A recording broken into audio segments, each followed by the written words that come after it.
Prologue. Masyado ka naman. Lahat na lang yata ng tao ngayon may Facebook. Saka, wala ka bang tiwala sa akin, Luis? Wala third year high school girlfriend mo na ako. Kulang na nga lang sa atin kasal eh. Si Riza, na nagtatangpong pinatay ang laptop, sa kanya kasi mangot na nilingon si Luis. Hindi naman. Kaya lang kasi lately, napapansin kong nauubos ng oras mo dyan sa Facebook. Nangingiting inirapan siya ng dalaga. Ang sabihin mo, nag-iisip ka lang ng hindi maganda? 3 taon na lang gagraduate na tayo. Then I'm going to marry you. Aniya, na ginagap ang kamay ni Riza. Alam mo, parang gusto ko munang pumunta ng Amerika. Doon ko gustong tumira. Ayaw mo ba dito sa Mercedes? Pumalatak si Riza. Dito na nga ako tumanda eh. Sa States talagang gusto ko. Para kasing mas maganda ang buhay doon. Mas sosyal. Napabuntong hininga si Luis at piniling manahimik na lang. Hindi iilang beses nang sinabi yun sa kanya ng nobya at yun ang tagang madalas silang pagtalunan. And lately, magtatatlong buwan na rin mula nang mawili ang dalaga sa Facebook ay napuna niya maging mas insistent si Riza sa gusto nito. I love you so much, Riz. So we will end up together no matter what. Aniya, niyakap na mahigpit ang nobya. Walang narinig na sagot si Luis mula sa dalaga. Sa lahat na naging nobya niya, si Riza ang masasabing first love niya. Sa piling ng dalaga siya unang nangarap. Botong-boto kay Riza ang kanyang mga magulang, lalo na kanyang ina. Kaya naman umaasa siyang sa kabila ng pagbabago na pupunan ng dalaga, ay sila pa rin ang magkakatuluyan. 1 year later. Hindi natin kailangan maghiwalay. May Skype, may YM, may Facebook, maraming paraan. Ani Luis sa nagsusumamong tinig. 1 year ago you said, ayaw mo ng Facebook. Saka ayoko ng long distance relationship, Luis. Malaya ka. It's okay if you fall in love with someone else. I will always want the best for you. Hindi masabi ni Luis kung anong mararamdaman sa sinabi ng dalaga. Pero isa lang ang alam niya. Hindi siya makapaniwalang ang 3 taon nilang relasyon ay natuldukan na. Alam mo namang ito yung gusto ko noon pa. At kapag nakapagtrabaho na ako sa Amerika, makukuha ko ng lahat ng gusto ko. Lahat ng mabagay ay mabibili ko. Saka isa pa, hindi ko nakikita ang sarili kong tumatanda dito sa Mercedes. Hotel and Restaurant Management ang course ni Riza. Ang nakilala nitong bagong kaibigan sa Facebook na nagmamay-ari ng isang bagong tayong hotel sa Amerika ay nag-alok ng trabaho at malaking sweldo sa dalaga kaya to aalis ng Pilipinas. No! Tell me this isn't happening. Ani Luis na mahigpit na niyakap ang dalaga. Nasa loob sila ng kanyang sasakyan kaya hindi siya nagdalawang isip na pakawalan ng kanyang emosyon. If this is the only way to make you stay, magmamakaawa ako. Huwag mo lang akong iwan. Mahal kita, pero mas mahal kong pangarap ko. At kung palalampasin ko pagkakataong to, masasabi ko napakalaki kong tanga. Kung tayo talaga, Luis, we will end up together. Pero please, huwag mo na akong hanapin. Kung gagawa ka lang ng account sa Facebook or Twitter just to find me, don't bother. Ayoko masaktan ka pa ng sobra. I'm sorry, I have to go. Anitong kumala sa pagkakayakap sa kanya. Ilang sandali pa ay wala niya si Riza sa paningin ni Luis. Kasama ng dalaga na naglaho sa loob ng sasakyan ng amoy ng pabango nito. Pero hindi ang sakit na nasa dibdib ni Luis. Sinubukang hanapin ni Luis si Riza sa Facebook ilang buwan pagkatapos nitong lumipad patungo sa Amerika. Hindi niya pinakinggan ang sinabi noong dalaga. Gumawa pa siya ng account. Kahit pa nga ba wala na taga siyang hilig sa social media. At maswerteng nakita naman niyang account ni Riza. Bagay na labis niyang pinagsisisihan nang mapag-alamang ikakasal na pala to sa isang negosyanteng Amerikano. Huli na, nang aminin sa kanya ni Riza na niloko siya nito. Na bukod sa kanya, ay nobyo rin ng dalagang Amerikano na nakilala nito sa internet na siya rin nag-alok ng trabaho sa dalaga. What you are and what you have aren't enough for me. Kaya naghanap ako ng mas ikahigit sa'yo. Masaya na ako ngayon. Sana tigilan mo na ako. I love my husband very much. Ayokong saktan ka ng sobra. Pero siguro tama lang na malaman mo siya ang totoong dahilan kung bakit ako nag-decide na pumunta dito. To be with him. Yun ang sinabi kay Luis ni Riza na magkausap sila sa Skype. Ilang araw, pagkatapos niyang i-add sa friend sa Facebook ang dating nobya. Labis na nasaktan si Luis hanggang sa puntong pati buhay niya nalagay sa peligro. Kamusta ng pakiramdam mo? Tanong kay Luis na kanyang ina na si Carol nang dumating pa sa private room sa ospital kung saan siya naka-admit. Tiningnan lang niya ang ina pagkatapos ay ngumiti. Huwag mo na uulitin yun, Luis. Hindi ko kaya, anak. I love you so much, higit kanino man. Umiiyak na niyakap siya nito. I promise, ma. Hindi na mauulit ang ganito. Never again. Ani ang hinaplos ang luhaang mukha na para sa kanya ay nag-iisang babae nagmahal sa kanya ng totoo. I want to kiss you. Luis had started dating 1 linggo mula nang makalabas siya ng hospital. That's fine with me. Sagot ni Wena na nagkibit pa ng balikat. Noon siya malisosyong umiti, saka hinila ang dalaga sa mas madilim at tagong bahagi ng university. I really like you, Luis. Humihingal pang sabi ni Wena nang pakawalan niya ang mga labi nito. Gusto rin kita. Kung papayag ka, be my girl. Aniyang nanunokso pang kinagat ang ibabang labi ng dalaga. Kahit madilim ay nakita ni Luis na tumango ang dalaga. Deal! Natawa ng mahina si Luis pagkatapos ay muling hinalikan si Wena.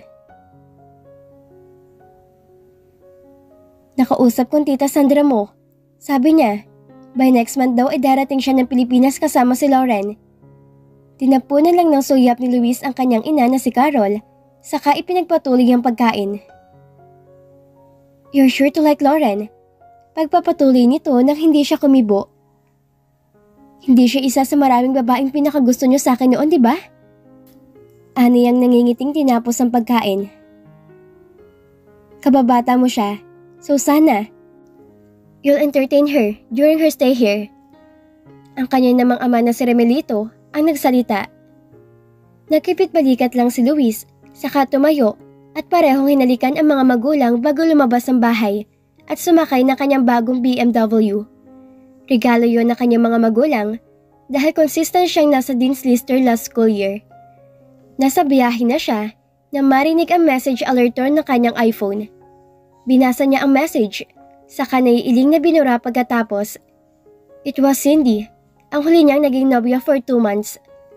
Sa lahat ng babaeng nakarelasyon niya, si Cindy lang ang naghabol sa kanya. Para sa babae sila pa rin, bagay na nilinaw naman ni Luis sa dalaga ng ilang ulit, ngunit hindi pinakikinggan. Unang araw sa huling taon ni Luis sa kolehiyo, sa susunod na semester ay magtuturo siya bilang bahagi ng kanilang practiculum. Sa wakas ay malapit na siya maging English teacher. Poultry supplies at iba pang agricultural products gaya ng pataba at iba pang gamot sa pagtatanim ng palay ang negosyo ng mga magulang ni Luis. Sa katunayan, ay mayroon na yung tig-isang sangay ng 3 magkakalapit na barangay sa bayan ng Mercedes, ang Santa Filomena, San Roque at San Jose. Bukod pa roon, ay pag-aari din nila ang malaking ektarya ng palayan sa San Jose, maging ang itika nilang number 1 provider ng mga itlog ng itik na ginagawang itlog na maalat ng mga taga-Mercedes at iba pang kalapit bayan.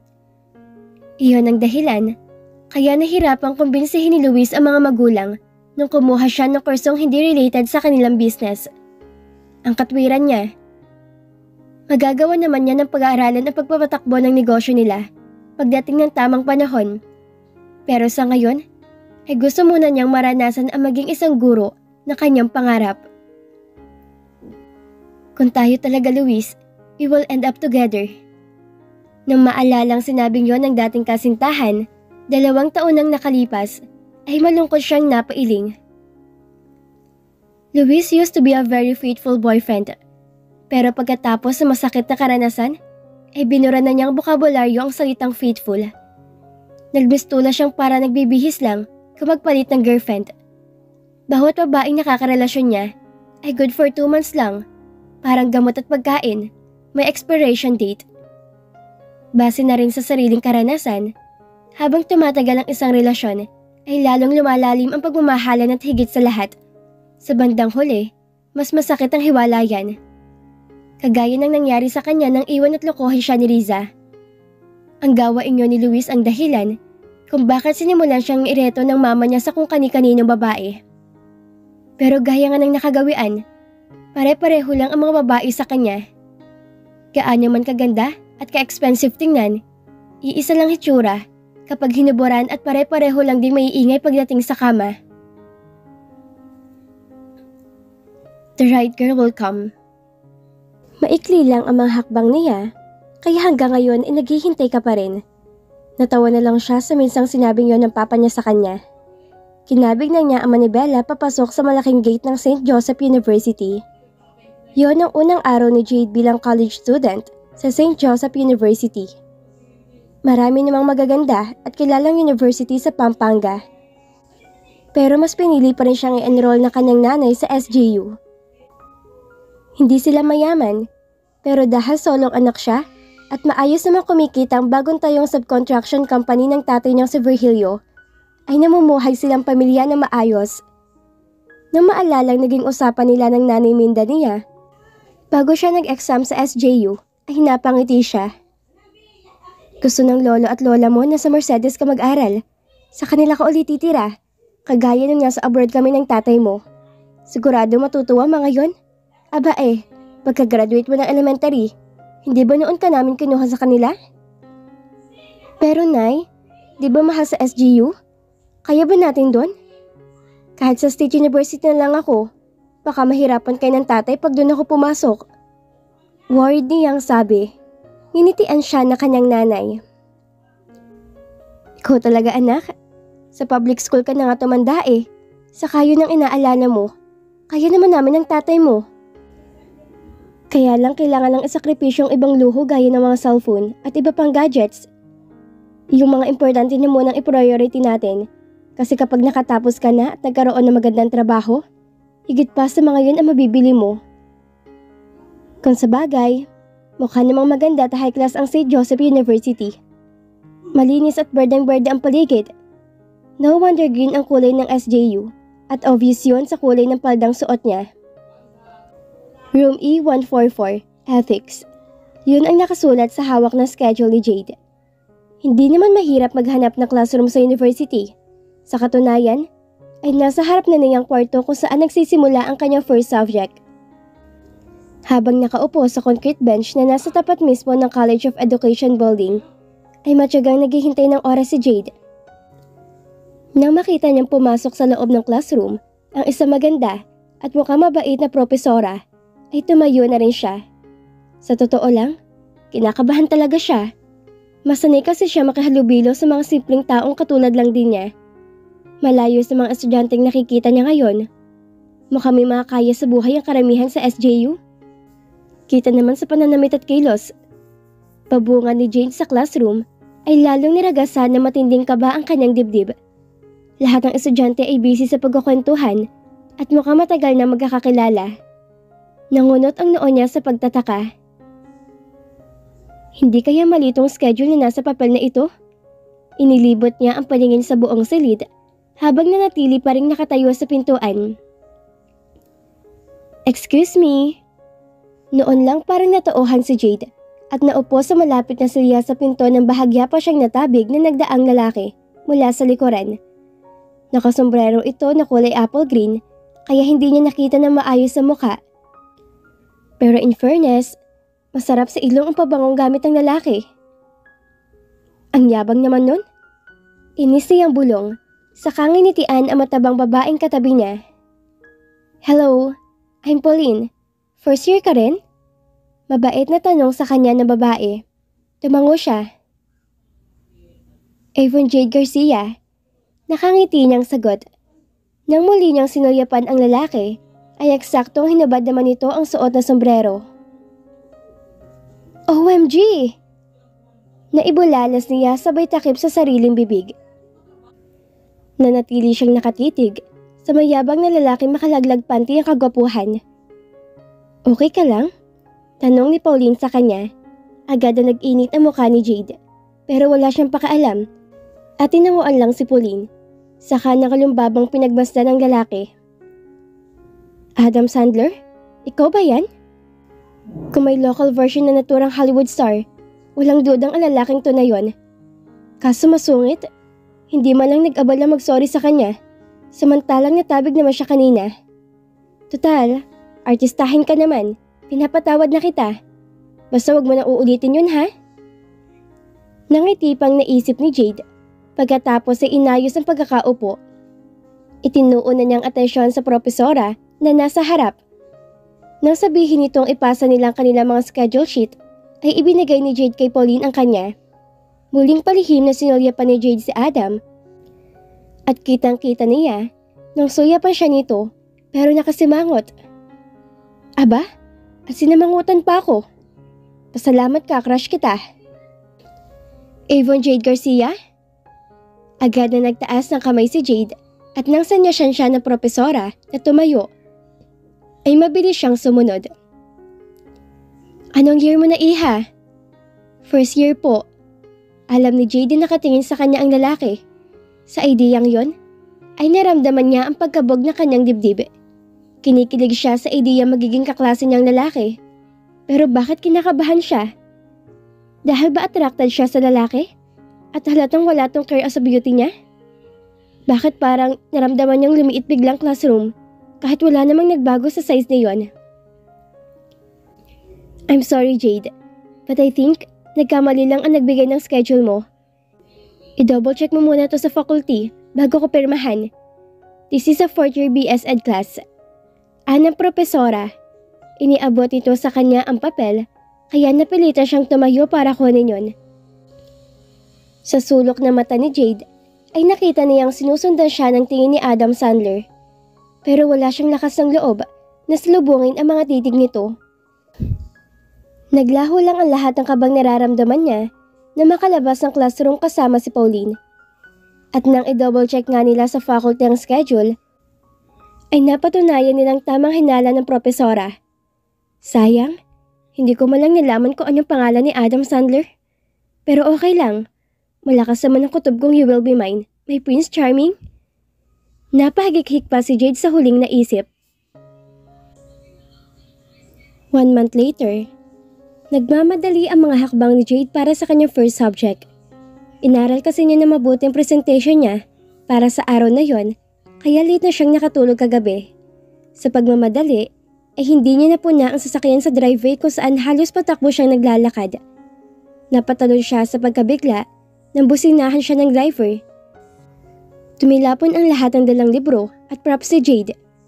Wala na siyang panahon para mag-aksaya ng oras ng driver, kaya nagmamadali niyang pinulot ang nahulog na mga gamit para makahabol sa klase. Miss, sa susunod, wag kang tatanga-tanga para di ka nakakaabala. Gulat na nilingon niya ang nagsalita. Nakita niya ang driver ng kulay itim na Strada. Hindi niya nakita na maayos ang itsura ng lalaki dahil may suot ng shades. Pero base sa hugis sa mukha ay parang pamayor sa kanya ang lalaki. Ano? Natulala ka na dyan? Tumabi ka nga! Muling sigaw ng lalaki sa kanya. Noon naiiling na tumalikod si Jade. Saka muling naglakad.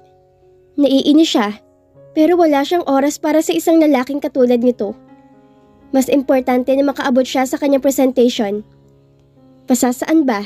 At tiyak na magkikita rin naman sila. At sa susunod, sigurado makakatikim na sa kanya ang lalaki.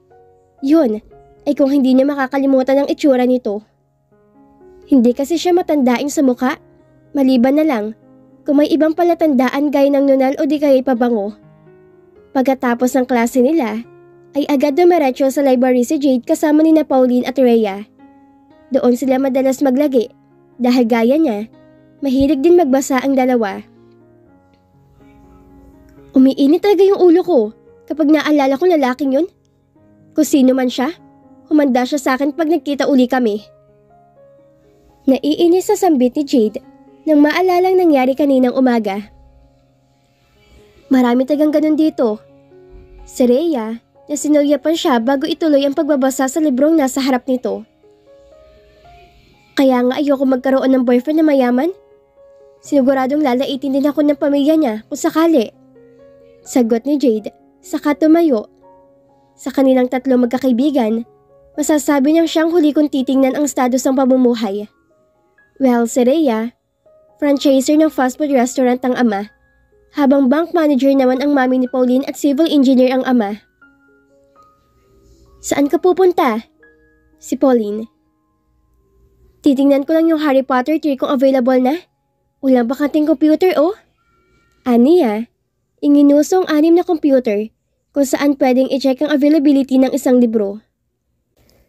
Ilang sandali na rin doon si Jade nang babona ang isang lalaki na nakashades na naghahanap din ng libro. Nakapagtatakang pinayagan to ng librarian na ganoong ayos habang nasa loob ng library. Si isiping yon ay nagkibit-balikat na lang siya, saka ipinagpatuloy ang ginagawa.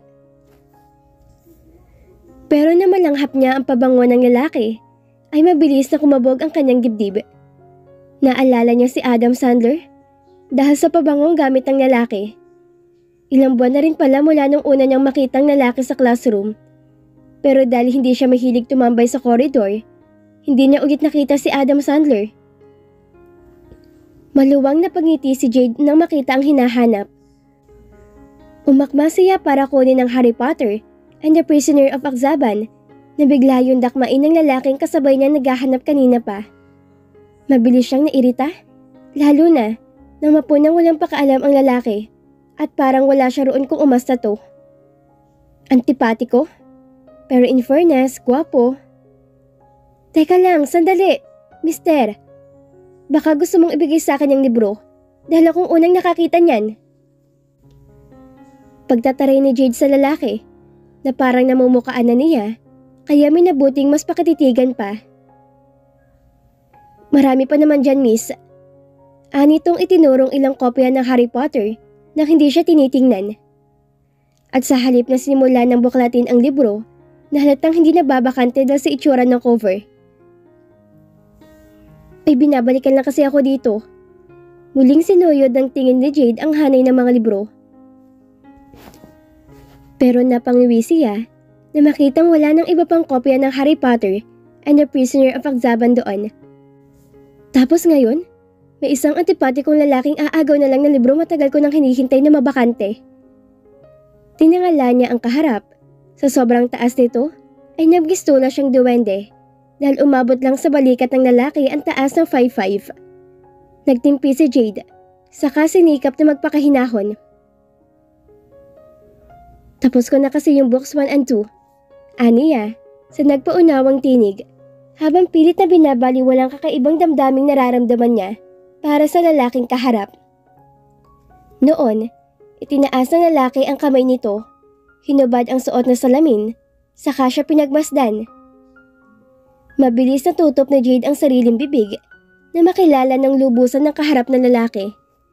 Nakita rin niya ang tila pagkabigla sa mukha nito na mabilis din namang naglaho para titigan siya. Si Adam Sandler. Pakiramdam ni Jade ay biglang nagluwang ang garter ng kanyang panty nang initian siya ng lalaki. Gosh! Lahat na lang yata na magandang katangi ang pisikal napunta na sa'yo. Sigaw ng isip niya nang makita niyang perpektong set ng ngipin nito dahil sa pagngiti. Naku, huwag ka magpanilang sa charm niya, Jade. Remember, inagawan ka niya ng book. Nakaka-turn off yun. Anang kabilang bahagi ng isip niya. Di iyang pang firm basahin mo? Sabi ng lalaki, saka inilagay sa bulsa ng polong hinubad na salamin. Sa narinig, ay agad na napaalis ang magandang ngiti ni Jade. Saka naniningkit ang mga matang dinuro ang lalaki. Kasabay niyon, ang kumpirmasyong ito rin ang nagbulyaw sa kanya sa driver kaninang umaga. Hoy Aragog, hindi ako tanga gaya ng sinabi mo sa akin kaninang umaga. Alam mo mismo sa sarili mo na series ang Harry Potter. Tapos uutusan mo akong basahin ng book 4 nang hindi pa nababasa ang book 3? At pwede ba? Ibigay mo sa akin yan dahil ako ang mas karapatan yan. Mariini ang utos sa lalaki. Anong karapatan? Wala namang nakasulat na pangalan ng kahit sino dito sa libro. Saka anong sabi mo? Sino ka mo ko? Parang napiko nitong sagot. Saka humakbang palapit sa kanya. Mabilis na gumapang ang matinding kaba sa dibdib ni Jade. Sa lahat ng gagamba, ang lalaki na yatang pinakagwapo kung sakali. Pero hindi kasing gwapo ang mukha nitong ugali ng lalaki dahil ubod to ng yabang at baka mas matindi pa ang Nimbus 2000 o Firebolt ang bilis ng hangin nito sa katawan. Ikaw palang tanga at bingi na rin. Ani ang pilit na pinatatag ang tinig kahit pa nasusukol na siya ng lalaki dahil wala na siyang aatrasan. Mayabang kang aragog ka? Bigay mo nga sa akin yan? Kitang-kita niya ang biglaang panalalim ng mga mata ng lalaki. Dahil ipinangalan niya ritong higanting tarantula, pet ni Hagrid sa book 2 ng Harry Potter. Wala ka na magagawa kasi hawak ko na. Kung gusto mo, subukan mong kunin ang sakin. Anitong nang iinis pang binuklat-buklat sa kanyang harap ang bawat pahina ng libro. Nung umabot sa sukdulan ang pasensya ni Jade, kaya pikon niyang hinablot ang libro mula sa lalaki. Pero sa halip na bitawan ng libro, ay nakipag-agawan pa sa kanya ang lalaki. Kaya inis niyang inubos ang lahat ng kanyang pwersa, maagaw lang ang libro. Akin na sabi yan, Aragog! Mas pangit ka sa gagamba ni Hagrid! Pasigaw na sabi niya. Nagmistula sila naglalaro ng tug of war at ang libro ang lubid. At dahil nga sa malakas sa tinig ni Jade, ay mabilis na lumapit sa kinaroroonan nila ang librarian. Kaya kitang-kita rin ito nang mahati ang libro sa dalawa. Anong ibig sabihin nito? Ang galit na boses ng librarian. Kasalanan niya, Ma'am Sheila. Ani Jade, na mabilis namang pinabulahan ng lalaki. Ano ako? Kita mo nga, mas malaki ang part na hawak mo. Ibig sabihin, ikaw ang gumamit ng mas maraming pwersa. Natilihan si Jade at nang tingnan niya ang bahagi ng napila sa libro, ay mas malaki nga ang nasa kanya dahil cover lang ang naiwan sa kamay ng lalaki. Noon mabilis na nakaramdam ng matinding pagkapahiya si Jade. Sana ay hindi na lang niya pinatulan ng pang-aasar ng lalaki. Dahil siguradong pababayaran na sa kanyang librong nasira. Kayong dalawa, sumama kayo sa akin sa Chief of Librarian Office. Hindi pa rin nagbabago ang tinig ni Ma'am Sheila, kaya napilitan ng sumunod si Jade. Maluha-luha siya habang inaakyat ang hagdan. Nasa likuran siya ni Ma'am Sheila at kasunod naman niya si Aragog. Pinigil niya ang sariling lingunin ang lalaki, pero nabigo siya. At kitang-kita niya ang nanunodyo nitong ngiti. Matatalim ang tingin na ipinukol niya sa lalaki. At kung nakamamatay lang ang mga titik, baka kanina pa tong nahulog at nagpagulong-gulong pababa ng hagdan.